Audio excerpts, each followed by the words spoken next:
Hichilema has been re-elected for a second five-year term after securing 60% of the vote. Now, the result follows a contested election process with his closest challenger, Brian Mundubile, earlier claiming victory and alleging voting irregularities, although he did not provide evidence to support those claims. After being declared the winner, Hichilema said that the election had demonstrated that Zambia is a country of peace, law and order, and a democratic nation that settles its differences at the ballot box rather than through other means. For more on this, we're now joined on the line by political analyst Dr. Shingai Mutizwa-Mangiza. Doc, a very good afternoon to you. Thank you so much for your time. So the Electoral Commission has now declared, of course, that Hakainde Hichilema is the winner with about 60% of the vote. Does the margin of victory make it more difficult for the opposition to challenge the results successfully? I mean, when we look at what Brian Mundubile was trailing with behind. Yes, I think this result does make it a bit more challenging for Brian Mundubile to challenge the results. For one, I think if we look at what the Zambian Electoral Act says in regards to the actual win of an election, a candidate is required to simply attain 50% plus. Now, in this case, President or the incumbent, Hakainde Hichilema, has, as you rightly put it, acquired 60% of the vote, which really could be described as a very comfortable lead. And so I think this really was a referendum on his performance. And as such, I think it becomes a bit more difficult. I think for any challenge to be successful, I think there would have had to be some very substantial and wide-ranging reports of serious irregularities, obtaining in regards to the, to actual polling.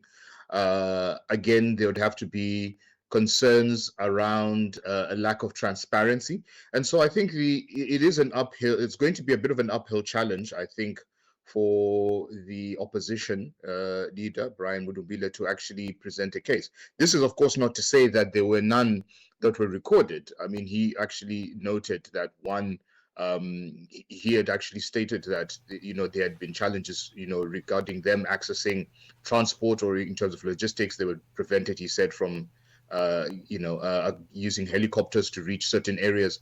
But I don't know that this alone, within itself, and maybe the few isolated reports, would constitute anything, that would really overturn the result or have the current result nullified. But how much of, just some of the incidences that we saw and we heard of, how much of those incidents could undermine the confidence, in this particular result, even if they did not materially change the outcome?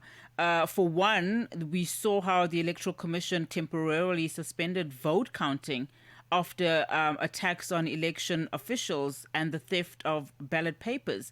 Those incidents, too, raised some questions. Yes, I think certainly. I mean, there have been, as I'd said, there have been reports, regarding issues concerning ballot papers and things like that. But I think, broadly speaking, the fact that you had a number of not only members of the African Union, you had, of course, other international observers from the EU, and various other member observer missions. I think, broadly speaking, I think whilst they have not, their formal reports are yet to come out. None of them, I think, have come out and condemned the election. I think, broadly speaking, the election has been, relatively peaceful. So I think the fact that there have been no wide-ranging or serious concerns, regarding the process overall, I think, does not necessarily translate into does not translate into an indictment of the election as a whole. I think, broadly speaking, it can be considered free and fair. Of course, I mean, there would be, I mean, it is to be expected that there would be, incidences. I mean, there were talks, of course, of spoiled ballots and things of that nature. Um, However, as I said, I think unless more substantial evidence is produced, maybe in the days following, and again, maybe as I said, emanating from reports of the election observers, and again, maybe in combination with any evidence produced by the opposition. I think it would be difficult, I think, to sort of write off this election or to nullify it and say that it was, broadly speaking, not free and not fair. Yeah. I mean, we know that, of course, Zambia has, a record of peaceful transfers of power since the return of the multi-party democracy in 1991. Presidential transitions have also occurred through the ballot box. What now for Zambia in as far as just some of, the challenges that the country is facing? We know, of course, in his first term, Hichilema was lauded, if I can use that phrase, for just some of the introductions that he made in as far as transformation and development is concerned. But there is still a lot more that needs to be done.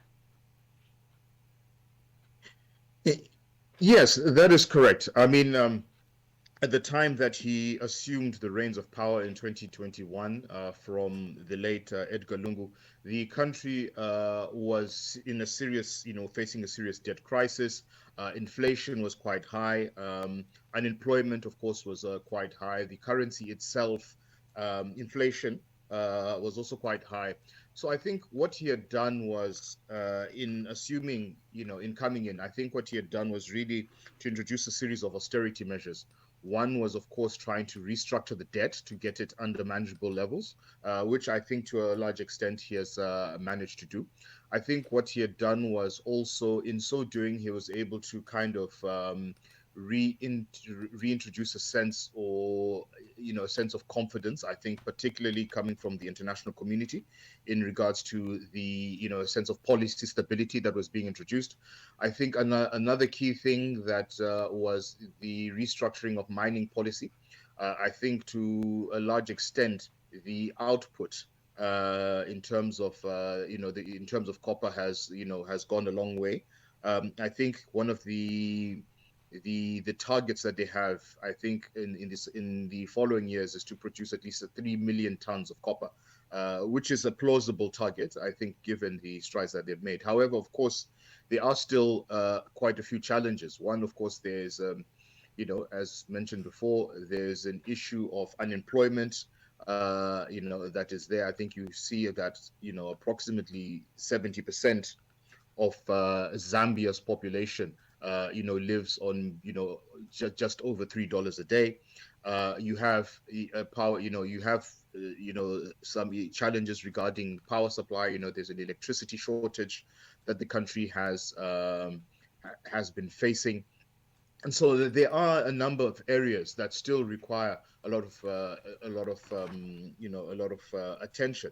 Again, it's also a case of how do you translate many of the gains that have been made. I think, particularly in terms of greater investment in the economy, how do you translate that into everyday bread and butter issues that ordinary Zambians can actually, feel? Because at the end of the day, it's about the tangible metrics for the populace, for the electorate. For them, they have to be able to feel that the standard of living or the cost of living is going down, that more employment opportunities available, and again, the basic social services, as I said, access to stable power supply, and things like that. That those are more affordable or more accessible to the ordinary Zambian. I guess an interesting time ahead then for Zambia. But thank you so much for your time and your analysis, Dr. Shingai Mutizwa-Mangiza, a political analyst, just weighing in there on Zambia's President Hakainde Hichilema being re-elected for a second 5-year term after securing 60% of the vote. The African perspective is strong.